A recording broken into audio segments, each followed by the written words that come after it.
Last time on SLOTRODS.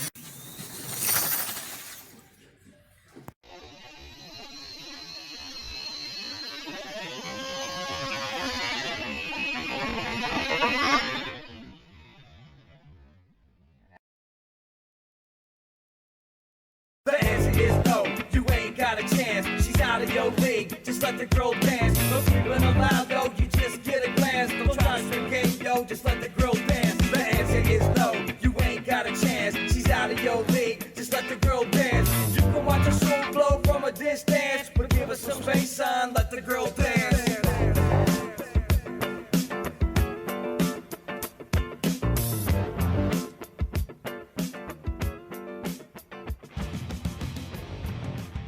Hi everybody and welcome back to SLOTRODS. I'm Tony Mollett And I'm Randy Silvas. and we're at the WPSRA Halloween Shootout. We're about to begin the second heat of round one.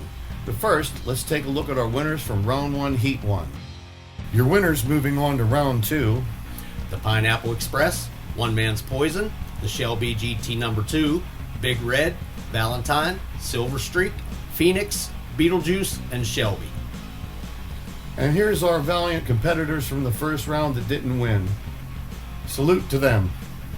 And here's your round one heat 2 races. The RT versus SOB, Ace of Spades versus the Lambo, Dank Nasty versus Charisse, Midnight Ride versus Venom, Magic 8 Ball versus the Deuce, Cannonball versus the Grape Ape, Jolly Rancher versus Why Not, Sheldon versus the Roadrunner, and AAA versus the Killer Nova. Let's get this party started. Our first competitor for heat number 2 is that No Good Dirty SOB, owned by Tony Mollett. It's a 1970 Corvette Stingray, and it lives in the top 5 of the 724. Versus the Tegrity Farms sponsored 1967 Dodge Coronet RT, simply called the RT, owned by Keith Bean.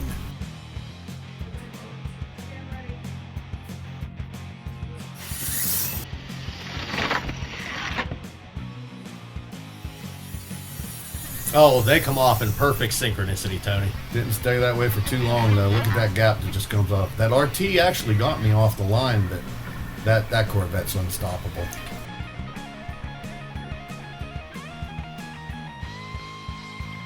So that means the Son of Blue Streak will be moving on to the next round. Is that what that stands for? Yeah, what'd you think it was? Never mind.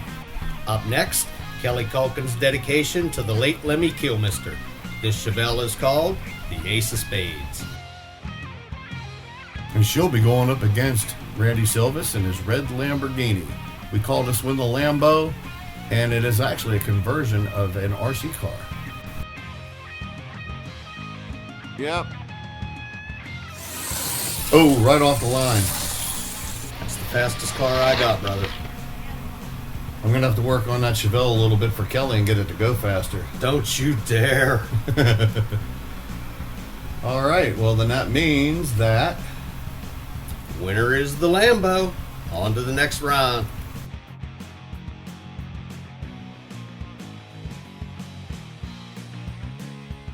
our next contestant is another car that comes out of my history.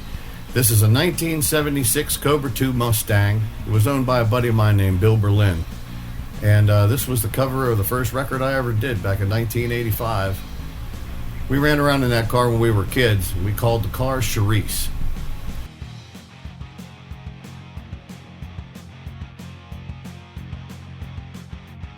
And it'll be going up against Lewis Wingate in his Ford GT called Dank Nasty. I guess you can figure out why he named it that. GT definitely got the jump. Whoa, about a block behind that GT. I thought she was going to catch her, buddy. I thought she was going to catch her. Yeah, because that Mustang usually does. All right, the winner is Dank Nasty.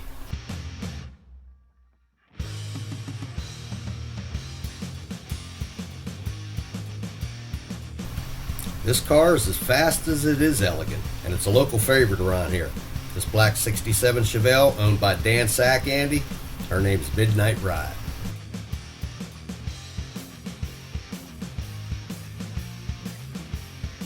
And she'll be going up against Randy's supercar, another Ford GT. These are pretty popular amongst the 724.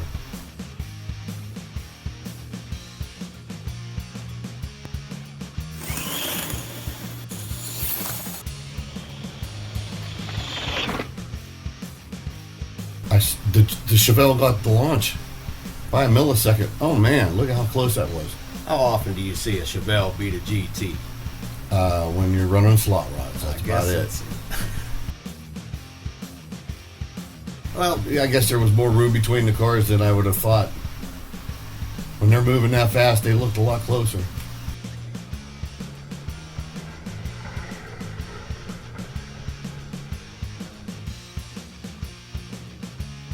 The winner is Midnight Ride, moving on to the second round.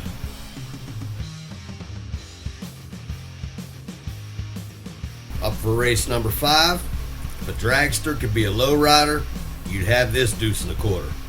This is a 1962 Buick Electra 225 called the Deuce. Going up against Drew Hull in his 1940 Ford called the 8-Ball. These cars have a history, and this is the only grudge match of the day. There was an incident at the last test and tune at my house. Let's take a look here. Okay.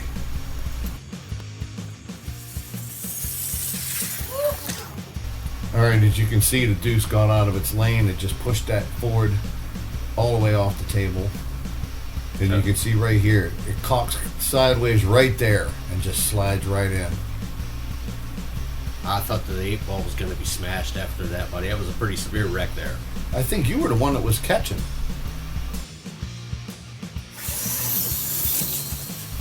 Well, looks like the Ford, oh my, by a mile.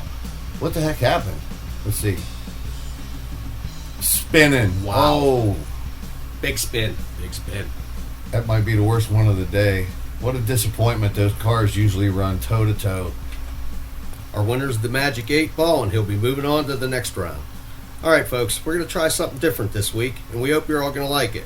We're going to try to answer a few questions from some viewers about episode 1. Tony, take it away.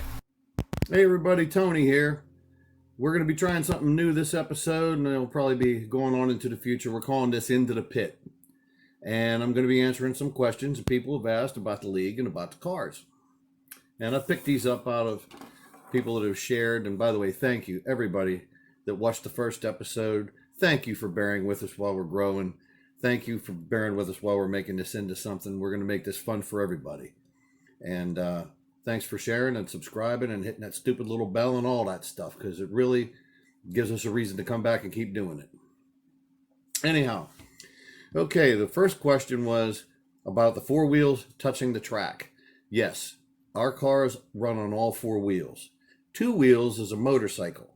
These are cars. That's the way we look at it, and that's how we race them, like it's on the street.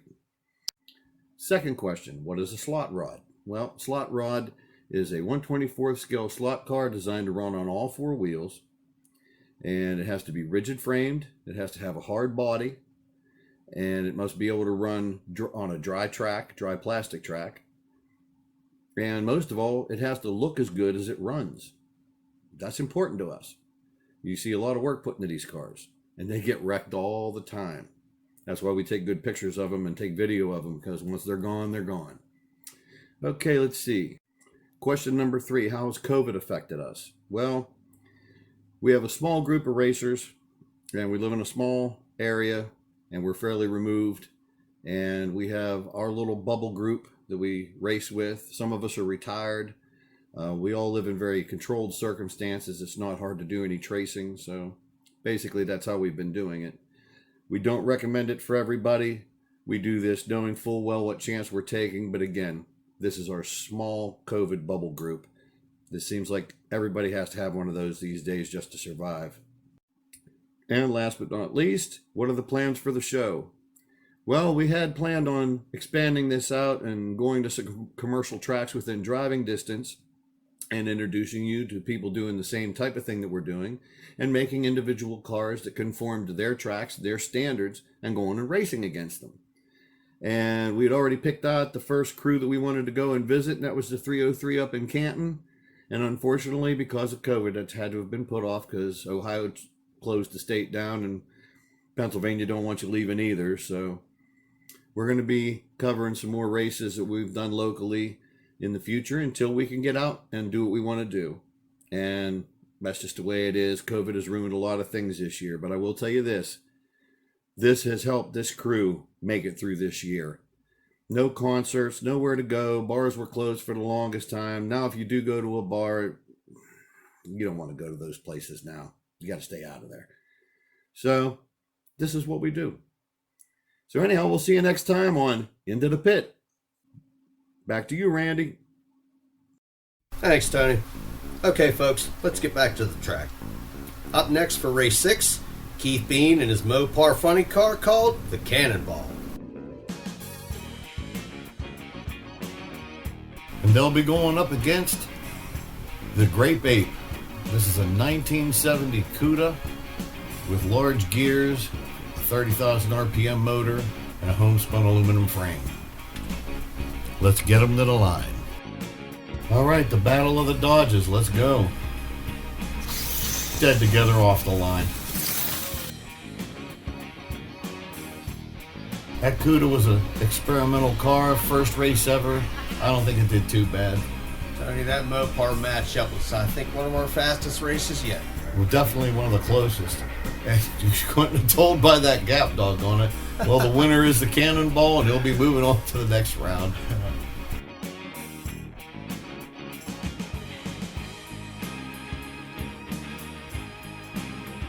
First up for race number 7, it's Drawhall Racing again. This is a Chevy 2 Nova he called the Jolly Rancher.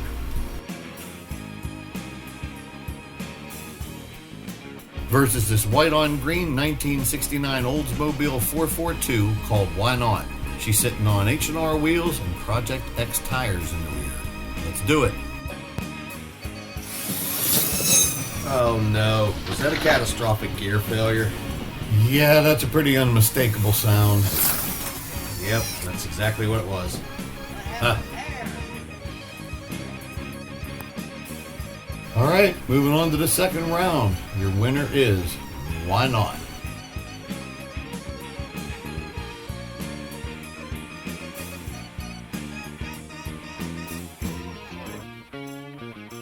This is a red 1968 Roadrunner, owned and operated by Tony Mollett, called the Red Runner.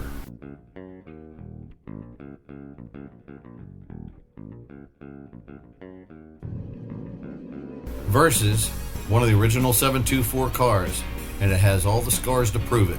This one belongs to Randy, and it's called Sheldon.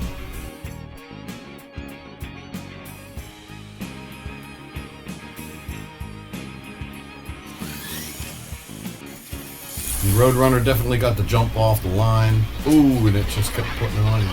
You were trying to come around. Sheldon hadn't been running very good lately. I just kind of put him out there, and he put up a valiant fight then. Yep. The winner is the Red Runner, moving on to the second round.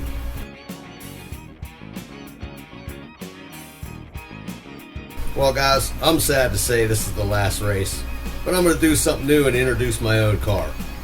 This is a late 60s Chevy Impala, just laid out in graphics, and I call her Triple A. And this green-blue color change Chevy 2 Nova belongs to Michael Mack. Whew, looks to me like she needs new floorboards. Yeah, well, she's awful fast, and he calls it the Killer Nova. Ready. Oh, and the cold track wins again. When you got no grip, you get all slip, buddy. And that's what we've been getting all day. You know the best part about this being the 9th race of the first round? I don't have to look at all these gaps anymore. No more ducks to send south. All right, the winner is the Killer Nova, moving on to round 2.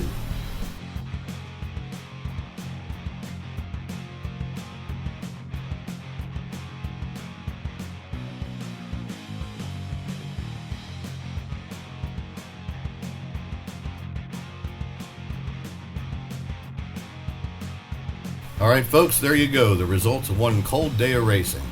All these cars will be going toe-to-toe in round 2. All the ducks are gone. It's nothing but proven fast cars now. All right, guys. I guess that's it for us. Thank you so much for being with us, and please like and subscribe. And don't forget to hit that little bell.